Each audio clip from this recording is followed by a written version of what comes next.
Ang nakakagulat na benepisyo ng pagdaragdag ng simpleng pulbos na ito sa iyong cup. Para sa maraming tao, ang cup ay higit pa sa isang ritual tuwing umaga. Isa itong araw-araw na kasama.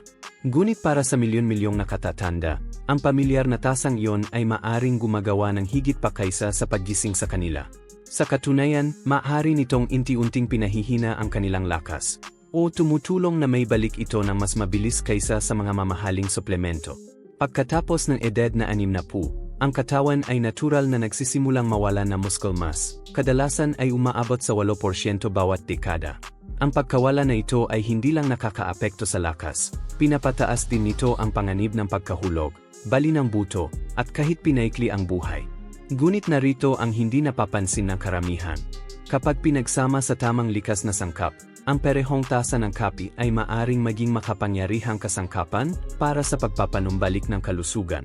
Nakatago sa mga pag-aral at madalas na hindi napapansin, ang mga simpleng dagdag na ito ay napatunayang nakakabawas ng pamamaga, sumisuporta sa kalusugan ng puso, tumutulong sa pagsunog ng taba, at nakakatulong pa sa muling pagbuo ng nawawalang kalamnan. Bakit bihira mong marinig ang tungkol sa kanila? Dahil walang malaking kita sa likod ng mga simpleng sangkap na ito.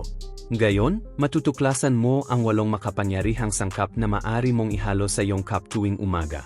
Bibilangin natin mula numero 8 hanggang numero 1. At siguraduhing manatili hanggang sa dulo, dahil ang numero 4 ay napakalakas. May isang pag-aral na nagsasabing napabuti nito ang paggalaw ng mga nakatatanda ng higit sa 40%. Ngunit bihira pa rin itong ginagamit sa maraming bahagi ng mundo. Bago tayo magsimula, gusto kong malaman, ilang taon ka na, saan ka nanonood, at kumusta ang iyong kalusugan nitong mga nakaraang araw? Ibahagi mo sa comments. Binabasa namin ang bawat isa. Magsimula tayo sa numero 8, kanela. Kadalasang iniugnay ang kanela sa mga dessert o holiday flavors. Ngunit kapag idinagdag sa cup, nagiging mas makapangyarihan ito, isang natural na tagaprotekta ng iyong kalamnan. Mayaman ang kanela sa mga compound na lumalaban sa pamamaga, nagpapabiti ng daloy ng dugo, at higit sa lahat, tumutulong sa pagkontrol ng blood sugar. Napakahalaga nito lalo na sa mga nakatatanda. Ang hindi stable na blood sugar ay maaring unti-unting magpahina ng enerhiya at magpabilis ng pagkawala ng kalamnan. Halimbawa si John, 68 taong gulang. Madalas siyang mapagod pagkatapos ng tanghalian at napansin niyang humihina ang kanyang mga binti. Iminungkahi ng kanyang asawa na maglagay ng kaunting kanela sa kanyang cup. Sa una, nagduda siya, pero sinubukan pa rin. Pagkalipas ng ilang linggo, may nagbago. Hindi na siya inaantok sa hapon.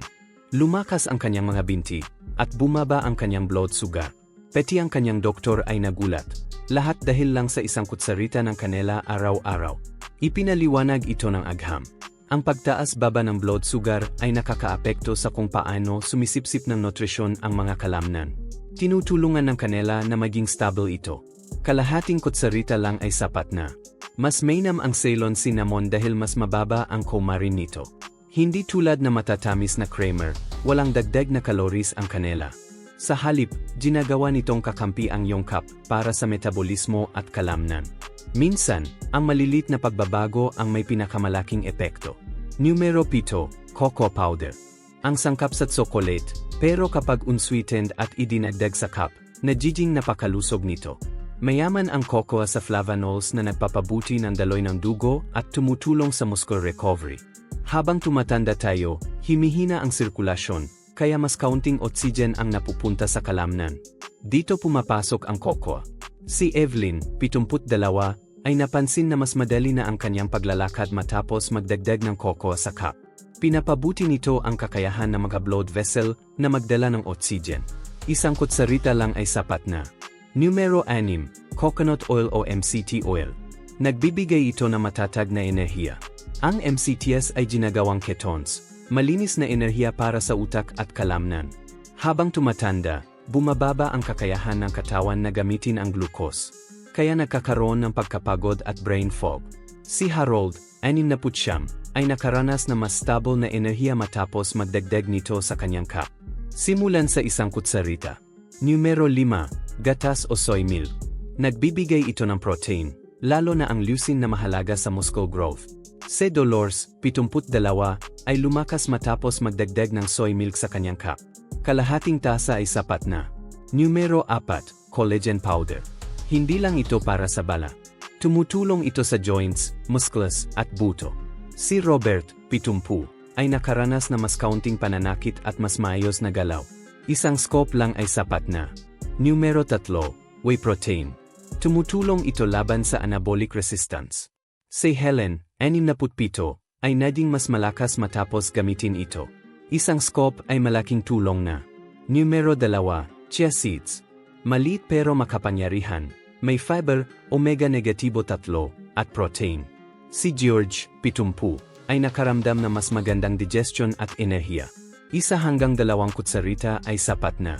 At sa wakas, numero 1, turmeric na may black pepper. Malakas itong laban sa pamamaga at tumutulong sa joints at kalamnan. Pinapalakas ng black pepper ang epekto ng turmeric.